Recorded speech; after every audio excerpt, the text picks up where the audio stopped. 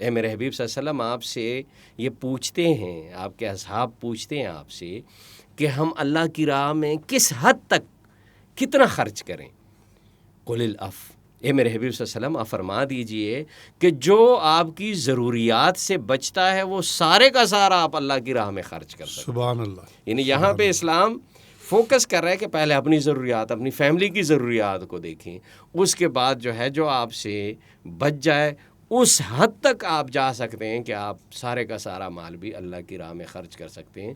تو اس لیے میں کہتا ہوں کہ یہ دنیا کا واحد مذہب ہے جس میں چیریٹی فرض بھی ہے اور ایک ثواب کے کام پہ اس کو آپ مستحب بھی کہہ سکتے ہیں، سنت بھی کہہ سکتے ہیں، واجب بھی کہہ سکتے ہیں.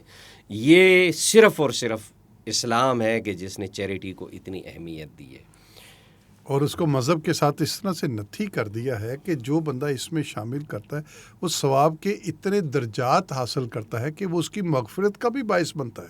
اس میں آتے ہیں سر مرنے سے پہلے بھی، ہاں یعنی کہ آپ کی زندگی میں بھی. ماشاءاللہ اگر آپ مر جاتے ہیں، آپ وفات پا جاتے ہیں، تو صدقہ جاریہ بھی ایسا ہے کہ وہ جو جب تک آپ کی ویلفیئر کے وہ پروجیکٹ چلتے رہتے ہیں اس کا ثواب آپ کو مرنے کے بعد بھی ملتا رہتا ہے. مرنے کے بعد بھی ملتا ہے. میں یہاں پہ سر کوٹ کرنا چاہوں گا 2 چیزیں.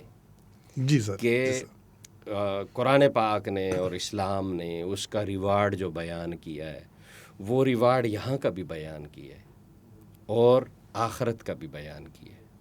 اور میں ان آیتوں پہ بھی جاؤں گا کہ جس میں یہ دونوں چیزیں وہ بیان ہوئی ہیں.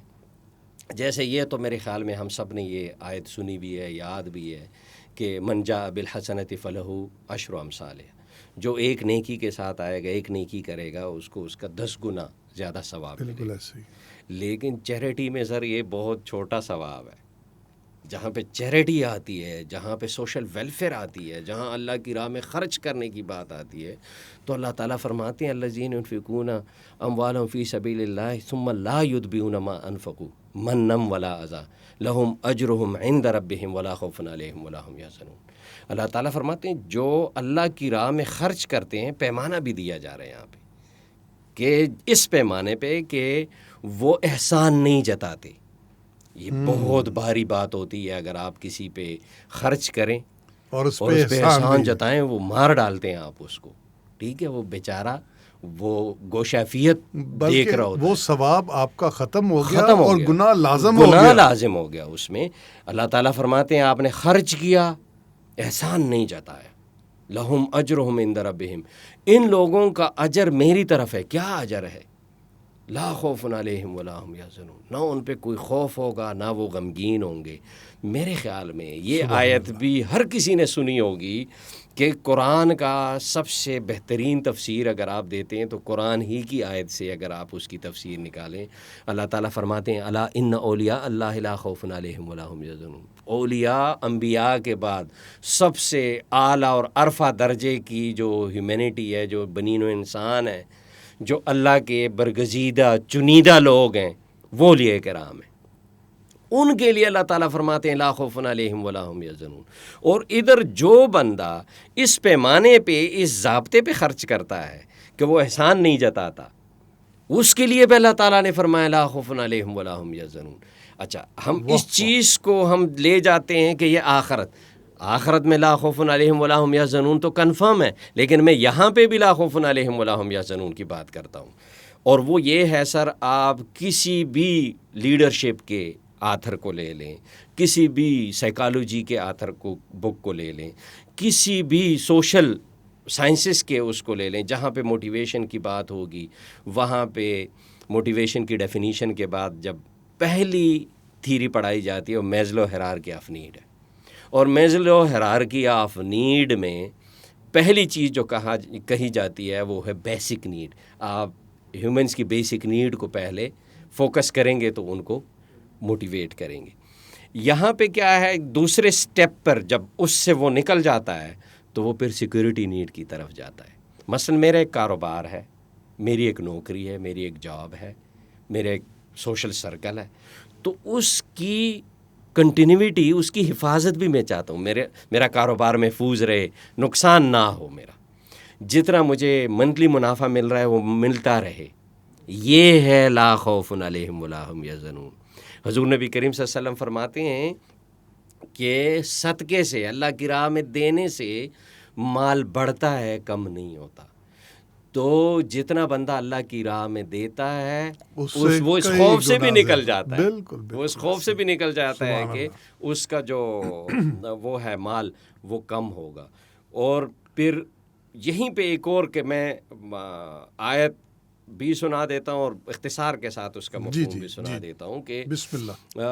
ان الذین ينفقون فی سبیل اللہ کمثل حبۃ، اللہ تعالیٰ فرماتے ہیں جو اللہ کی راہ میں خرچ کرنے والے لوگ ہیں اس کی مثال بیج کے ایک دانے کی سی ہے.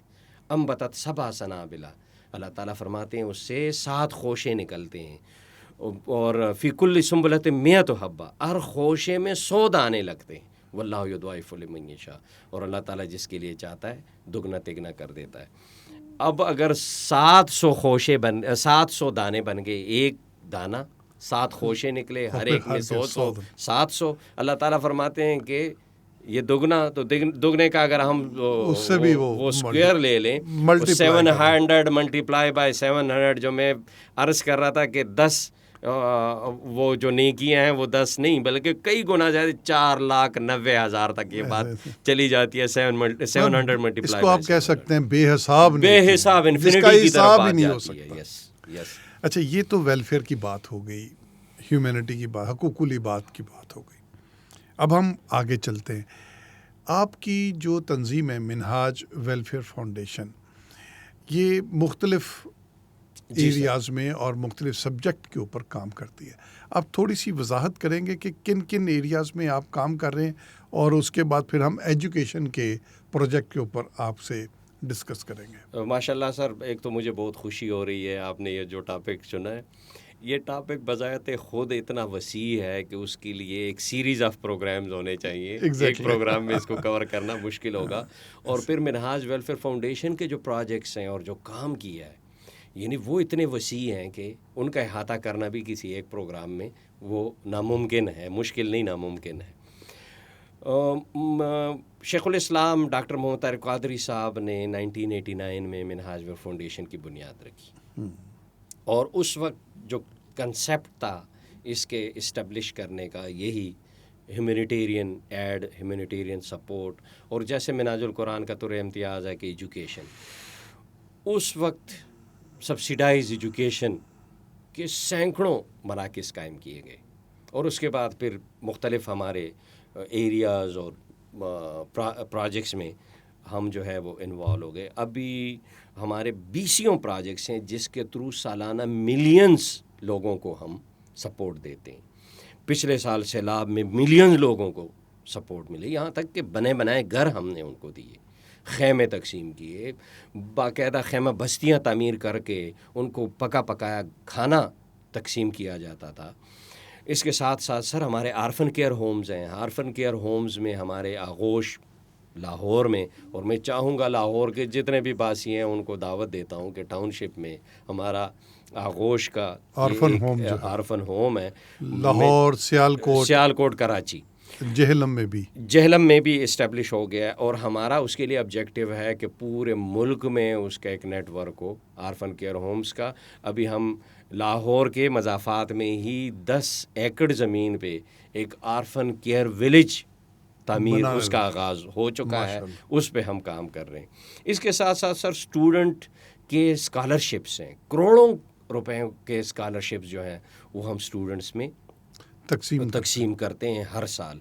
پھر اس کے ساتھ ساتھ ہمارے واٹر پروجیکٹس ہیں جس میں بڑے پروجیکٹس بھی ہیں، چھوٹے بھی ہیں، فلٹریشن پلانٹس کے پروجیکٹس بھی. آپ کے بارے میں کہ آپ ان ایریاز میں جاتے ہیں جہاں حکومت بھی نہیں پہنچ پاتی، آپ نے وہاں پہ جا کے آپ نے واٹر فلٹریشن پلانٹ لگائے ہیں، پانی نکالا ہے الحمدللہ، اور لوگوں کو وہاں پہ ان کے گوٹ میں، اور جیسے ریگستانوں میں جا کے تھر پارکر میں سر، چولستان میں، انٹیریئر سندھ میں سر، بلوچستان کے جو ریموٹ ایریاز ہیں، آپ یقین کریں میں خود جب جاتا ہوں میں وہاں پہ رو پڑتا ہوں کہ میں نے خود اپنی آنکھوں سے ایسے جوہڑ دیکھیں کہ جن کے کنارے پہ مرے ہوئے جانور پڑے ہوئے ہیں، اسی جوہر سے جانور بھی پی رہے ہیں اور اسی جوہر سے انسان بھی وہ پانی اٹھا رہے ہیں. اللہ اور میں نے وہ پانی یہ تو میں جھوٹ نہیں بولوں گا وہ پانی نہیں پیا, لیکن اس پانی سے میں نے وضو بھی کیا اور اسی پانی سے میں نہایا بھی ہوں. مجبوری تھی کہ جب کئی دن تک وہاں آپ رہ رہے ہیں تو آپ کی تمام ضروریات زندگی آپ نے اسی پانی سے پوری کرنی ہے. ان ایریاز میں ہم نے واٹر پروجیکٹس وہ چلائیں اور بنائیں اور ان لوگوں کو صاف پانی ہم نے مہیا کیا منہاج ویلفیئر فاؤنڈیشن کے پلیٹ فارم سے.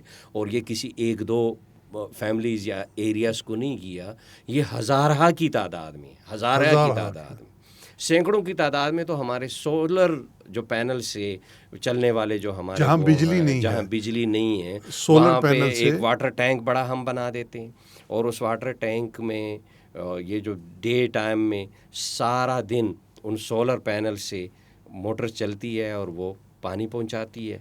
تو وہ رات کو بھی واٹر ٹینک جب وہ یوز کرتے ہیں اور پورا دن بھی پوری کمیونٹی کے لیے ایک ہوتا ہے, وہ کمیونٹی آتی ہے اور وہاں سے اپنے پانی کی ضروریات پوری کرتی ہیں اور تھوڑی بہت زمین بھی کلٹیویٹ کرتے ہیں اس سے. اچھا, آپ ایجوکیشن کے سیکٹر میں کیا کام کر رہے ہیں؟ آپ نے اس کو اسکول کی سطح پہ, کالج کی سطح پہ کوئی نئے پروجیکٹ لگا رہے ہیں, آپ ان کی بھی تھوڑی سی وضاحت کریں گے؟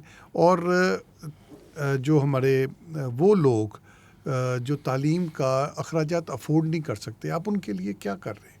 الحمدللہ سر, آپ آج ایم یو ایل میں بیٹھے ہوئے ہیں اور ایم یو ایل کا ڈیٹا نکالیں سر تو یہ ملینز نہیں بلینز میں یہاں سے بھی اسٹوڈنٹس کو فیس ڈسکاؤنٹیڈ اور اسکالرشپس مل رہی, چیریٹی ملتی ہے. اس میں یہ میں آپ کو بتایا, منہاج یونیورسٹی جو ہے اس میں ہر تیسرا بچہ وہ جو ہے وہ اسکالرشپ حاصل کرتا ہے الحمدللہ. اور اس سے بڑی چیریٹی پاکستان میں کوئی دوسری یونیورسٹی نہیں کر رہی, اس سے زیادہ چیریٹی بھی کوئی نہیں کرتی. یہ ویلفیئر ہے, یہ تو میرے لمحے. اس کے علاوہ بھی اس کے علاوہ سر ہمارے پورے ملک میں منہاج ایجوکیشن سوسائٹی کے تحت سینکڑوں یعنی 600 سے اوپر ہماری تعداد ہے ان اسکولز اور کالجز کی کہ جو پورے ملک میں کام کر رہے ہیں.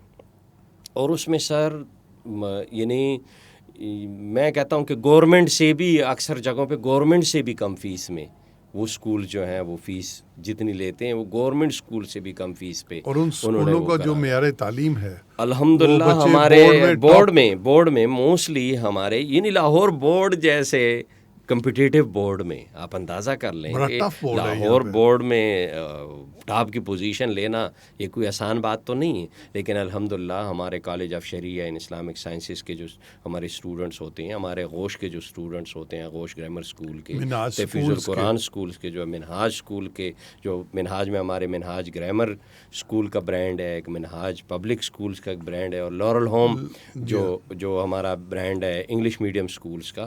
ان تمام کے بچے اپنے جو جیورسڈکشن والے جو ان کے بورڈز ہوتے ہیں اکثر وہ بورڈ ٹاپ کرتے ہیں. یعنی اتنی کم فیس میں وہ جو سوشل ویلفیئر کنسیپٹ کے ساتھ وہ اسکول سارے چل رہے ہیں, کیونکہ اس میں تو پروفٹ کا کنسیپٹ ہے ہی نہیں. کم فیس میں اعلیٰ تعلیم یہ منہاج اسکولز کا الحمدللہ. ریسنٹلی سر میں ذکر کرنا چاہوں گا اور وہ ہے منہاج کالج فار ویمن خانیوال کا. وہ ہم نے ایک بہت بڑا ہمارا ایک پروجیکٹ ہے 10 کنال زمین پر, ایک فقید المثال اس کی بلڈنگ اور پورا کیمپس. میں سمجھتا ہوں کہ انشاءاللہ اگر لوگوں کو جب خبر پتہ چلے گی تو وہ بلڈنگ دیکھنے کے لیے اور پریمیسز دیکھنے کے لیے لوگ تشریف لائیں گے اور دیکھیں گے. وہاں پہ ہم نے ایک بہت اعلیٰ پروگرام اور پلان کے ساتھ ہم نے اس کا اس سال الحمدللہ سٹارٹ لے لیا. یعنی تعمیراتی ورک کمپلیٹ ہو گیا تھا, اکیڈمک بلاک ہمارا کمپلیٹ ہو گیا تھا, اس سے ہی ہم نے سٹارٹ لے لیا اور الحمدللہ وہاں پہ ایڈمیشنز بھی اوپن ہیں. اور اسی کنسیپٹ کے ساتھ کہ چیریٹی کنسیپٹ کے ساتھ ایک بالکل نامنل فیس کے ساتھ جو کہ اس مارکیٹ کی میرے خیال میں آدھی سے بھی کم فیس میں ہم وہاں پہ الحمدللہ وہ کالج چلا رہے ہیں اور ہمارے پاس وہ بچیاں آ رہی ہیں. اور ان تمام ٹیچر ٹریننگز, اس کا سلیبس, اس کا لیسن پلان, وہ ہر چیز ہم خود ڈاکٹر حسن صاحب کی سپرویژن میں، ان کی رہنمائی میں خود اس میں انوالو ہوں، اور ہمارا پورا ایک ایگزیکٹو باڈی ہے، وہ ہر مہینے جا کر ان چیزوں کو ویریفائی بھی کرتی ہے، واچ بھی کرتی ہے اور ایویلویٹ بھی کرتی ہے۔ اچھا، یہ تو آپ نے کالج اور اسکول بتائے، جو میرے خیال میں پنجاب اور پاکستان کے، پنجاب کے تو ہر ضلع میں آپ کے اسکول موجود ہیں، کالج بھی بن رہے ہیں، اور پاکستان کے مختلف اضلاع، بلکہ میرے تو علم ہے کہ وزیرستان تک اس ایریا میں جا کے آپ نے اسکول بنائے۔ الحمدللہ۔ آپ نے وزٹ کیا پورا پاکستان، آپ یہاں پہ کیا محسوس کرتے ہیں کہ تعلیم کی سطح پر کتنا کام ہونا چاہیے، اور پرائیویٹ سیکٹر، خاص طور پہ آپ سے ایسی تنظیمات جو کام کر رہی ہیں، ان کو گورنمنٹ کی طرف سے اور پبلک سیکٹر کی طرف سے کیا سپورٹ ملنی چاہیے؟ میرے خیال میں سر کہ ہمارے ملک میں سب سے زیادہ جس چیز کی کمی ہے وہ ہے ایجوکیشن، اور ہم معذرت کے ساتھ مجھے یہ بات کہنا پڑ رہی ہے اور افسوس کے ساتھ کہ ہم بدقسمت قوم ہیں کہ نیشنل لیول پر تعلیم بہت نیگلیکٹڈ سیکٹر ہے ہمارا، سب سے کم ریشو پرسنٹیج وہ ہماری تعلیم کو دیا بجٹ جاتا بھی بہت کم ہے، بہت کم۔ اچھا، اس میں سر جو ہمارا پرائیویٹ سیکٹر ہے اس نے ہی ان چیزوں کو سنبھالا، گیپ کو فل کیا، اس خلا کو پر کیا، خلا کو پر کیا، ادروائز ہم بہت پیچھے رہتے تعلیمی اس میں میدان میں۔ میری یہ ایک سجیشن ہے سر، گورنمنٹ کو اگر کوئی یہ بات کسی بھی ذریعے سے پہنچتی ہے اور کسی لیول پر وہ ڈسکس ہوتی ہے، آپ جو بات کر رہے ہیں یہ 100% ان تک ضرور پہنچے گی انشاءاللہ۔ اور میں اپنی سروسز وہ ہر ٹائم، یعنی 24 گھنٹے 24 آورز اے ڈے، جس ٹائم بھی مجھے کہا جائے گا، میں اللہ کی راہ میں اور چیریٹی کے لیے اور بنی انسان کی اور اس نیشن کی خدمت کے لیے میں نے اپنی، جیسے آپ نے انٹرو میں بھی یہ بتایا، میں نے اپنی زندگی وقف کی ہے۔ مجھے جب بھی بلائیں گے، جہاں بھی بلائیں گے، میں جو بھی مجھ سے کنٹریبیوٹ ہوگا میں اس میں کنٹریبیوٹ کروں گا کہ پرائیویٹ سیکٹر کو بھی گورنمنٹ کو چاہیے کہ تھوڑا سا سپورٹ دیں اور موٹیویٹ کریں، کیونکہ اگر کسی بھی سیکٹر میں سر آپ دیکھیں تو ایک اکاؤنٹیبلٹی اور ٹرانسپیرنسی کنسیپٹ کے ساتھ پرائیویٹ سیکٹر ہی اچھا ڈیلیور کرتا ہے۔ آپ چاہے ایجوکیشن لے لیں، چاہے ہیلتھ لے لیں، چاہے کوئی بھی سیکٹر لے لیں، اس میں کوئی شک، تو اس میں اگر گورنمنٹ کی طرف سے کوئی ایسی سپورٹ مل جائے، جیسے منہاج جیسا جو ادارے ہیں جن کی ایک ساکھ ہے، جن کی ایک اکاؤنٹیبلٹی اور ٹرانسپیرنسی کا ایک سسٹم ہے، اس سسٹم کے تحت اگر ان کو سپورٹ ملے اور گورنمنٹ پیرالل ان کے ساتھ وہ کام کرے تو میرے خیال میں بہت اچھے ریزلٹ پروڈیوس ہو سکتے ہیں۔ ہمارے پروگرام کا وقت ختم ہوتا جا رہا ہے، میں چاہ رہا ہوں پروگرام ختم کرنے سے پہلے میں آپ سے 2 سوال کروں۔ میرا ایک سوال تو یہ ہے کہ آپ نے تجاویز تو دے دیں، اب یہ بتائیے کہ ڈاکٹر طاہر القادری، شیخ الاسلام ڈاکٹر طاہر القادری نے منہاج ویلفیئر فاؤنڈیشن کی جب بنیاد رکھی تو اس کا دائرہ کار پاکستان اور پاکستان سے باہر کہاں تک ہے، اور آپ کا پیغام جو بھی بندہ یہ سنے اس کو اس فاؤنڈیشن میں اگر وہ شامل ہونا چاہتا ہے یا اس فاؤنڈیشن کے ذریعے وہ ویلفیئر کا کوئی کام کرنا چاہتا ہے تو وہ کس طرح سے کرے گا؟ بہت اچھا سوال ہے سر آپ کا۔ ہمارا کام پوری دنیا میں ہے، اور دنیا کے اور یورپ کے تمام بڑے ممالک میں منہاج ویلفیئر فاؤنڈیشن ایک رجسٹرڈ چیریٹی ہے۔ یو کے میں ہمارا ہیڈ آفس ہے، اور باقی پوری دنیا کو ہم یو کے آفس سے ہم مینیج کرتے ہیں، یعنی کینیڈا میں بھی رجسٹرڈ ہے، یورپ کے تمام میجر کنٹریز میں ہم رجسٹرڈ چیریٹی ہیں، امریکہ میں ہم رجسٹرڈ چیریٹی ہیں۔ ہمارے تمام ویب سائٹس پہ تمام انفارمیشن اویلیبل ہے۔ کسی بھی ٹائم کوئی بھی بندہ ڈائریکٹ ای میل کے تھرو، ہمارے ویب سائٹ کے تھرو، ہمارے جو اس پہ کنٹیکٹ نمبر لکھے ہوئے ہیں اس کے تھرو ہمیں کنٹیکٹ بھی کر سکتا ہے، وہ ہمارا والنٹیئر بھی بن سکتا ہے اور ہمارا ڈونر بھی بن سکتا ہے۔ اور میں یہی سوال، کیونکہ بہت سے نوجوان ایسے ہیں، ہمارے طالب علم ایسے ہیں، وہ کہتے ہیں کہ ہمارے پاس ڈونیشن دینے کو کوئی، لیکن ہم سروسز دے سکتے ہیں، تو میں نے انہی کے لیے یہ سوال کیا اپنی نوجوان نسل کے لیے، اگر وہ سروسز دینا چاہتے ہیں، ڈونیشن دینے والے یا چیریٹی میں حصہ لینے والے تو بہت سے ہوں گے، اگر سروسز دینے والے آپ کے ساتھ، آپ کے قافلے میں، آپ کے قدم کے ساتھ قدم ملا کر چلنا چاہتے ہیں تو وہ کیسے چلیں؟ ہمارے سر جو ڈیفرنٹ پروجیکٹس ہیں، اور خاص کر نیچرل ڈیزاسٹر میں ہمیں پھر والنٹیئرس کی بڑی ضرورت پڑتی ہے. جیسے سیلاب میں پچھلے سال بھی ابھی بھی ہماری ٹیمیں سیلاب میں کام کر رہی ہیں. پھر ہمارا ایک سالانہ ایک ایونٹ تمام ڈفرینٹ سٹیز میں بھی ہوتا ہے، لیکن یہاں مرکز پہ بھی اجتماعی شادیوں کی تقریبات ہماری ہوتی ہیں. اس میں بھی پھر کام کا برڈن، خاص کر اس دن جو ایونٹ ہمارا ہوتا ہے، بڑی ٹیم چاہیے، بہت بڑی ٹیم چاہیے ہوتی ہے، میل کی بھی فیمیل کی بھی، کیونکہ اس میں جو باراتی آتے ہیں تو اس میں فیمیلز بھی ہوتی ہیں. ہماری بہنیں جو دلہن بہنیں ہوتی ہیں ان کو بھی باقاعدہ ہم نے ان کا میک اپ بھی کروانا ہے، ان کو ایک باعزت طریقے سے ریسیپشن بھی دینی ہے، پھر ان کو باعزت طریقے سے بٹھانا بھی ہے. اس کے لیے ہمیں یعنی فیمیل اسٹوڈنٹس اور میل اسٹوڈنٹس دونوں والنٹیئرز یہاں پہ بھی ہمیں چاہیے ہوتے ہیں. اس کے علاوہ سر فنڈ ریزنگ بھی ایک بہت بڑا شعبہ ہے، اور اس میں بھی والنٹیئرز کی بڑی ضرورت پڑ سکتی ہے اور ہوتی ہے. ہم باقاعدہ ان کی ٹریننگز کرتے ہیں، اور وہ پھر ہمارے ساتھ ایک سسٹمیٹک طریقے سے ہمارے ساتھ وہ جڑے ہوئے ہوتے ہیں. وہ ہمارے وہ والے والنٹیئرز کہ جو خود اگر کچھ نہیں ڈال سکتے اپنا حصہ، وہ کسی اور کو موٹیویٹ کر کے اپنا کام دکھا کر، منہاج فاؤنڈیشن کا کام دکھا کر، ہمارا ٹرانسپیرنسی سسٹم کے لیے میں ایک چھوٹی سی بات کہنا چاہوں گا کہ اکثر جتنے بھی آرگنائزیشنز ہوتے ہیں وہ آپ نے مثلا 1 لاکھ روپے ڈونیشن دی ہے تو وہ آپ کو 1 لاکھ کی اکاؤنٹیبلٹی یا ریکارڈ شو کریں گے. ہماری ٹرانسپیرنسی اس سے کئی گنا آگے تک ہے. ہمارا جس پروجیکٹ میں آپ نے 1 لاکھ روپے ڈالا ہے وہ بھلے سے 10 کروڑ کا پروجیکٹ ڈونیشن دی ہے. وہ جو ڈونیشن آپ نے دی ہے، ہم آپ کو پورے پروجیکٹ کے اکاؤنٹس کی ٹرانسپیرنسی دکھائیں گے کہ کہاں کہاں سے کتنا فنڈ ہمارے پاس آیا، کس کس نے دیا، اور وہ کیسے کیسے کن کن اس پہ ایکٹیویٹیز پہ اور سٹیپس پہ کیسے وہ کنزیوم ہوا. اس کا پورا اکاؤنٹنگ ریکارڈ، اس کا ہمارے پاس آڈٹ ریکارڈ، اور یہ ساری چیزیں ہمارے پاس موجود ہوتی ہیں. اور ہمارا کوئی بھی ڈونر یہ چیز جب بھی ڈیمانڈ کرتا ہے وہ اس کی ٹیبل پہ ہوتی ہے. بہت خوب. پروگرام کا وقت ختم ہو رہا ہے. میں چاہتا ہوں کہ پروگرام کے ختم ہونے سے پہلے آپ ہماری نوجوان نسل کو، ہمارے طلباء طالبات کے لیے کوئی پیغام ہے تو آپ پلیز وہ ان کو پیغام. میں خصوصی طور پہ جو پیغام دینا چاہوں گا اپنی نوجوان نسل کو کہ سب سے پہلے وہ اپنے دین کو اسٹڈی کریں، سیکھیں اپنے دین کو. اور جب اپنے دین کو سیکھیں تو سب سے پہلے وہ اپنے آپ پہ اس کو امپلیمنٹ کریں.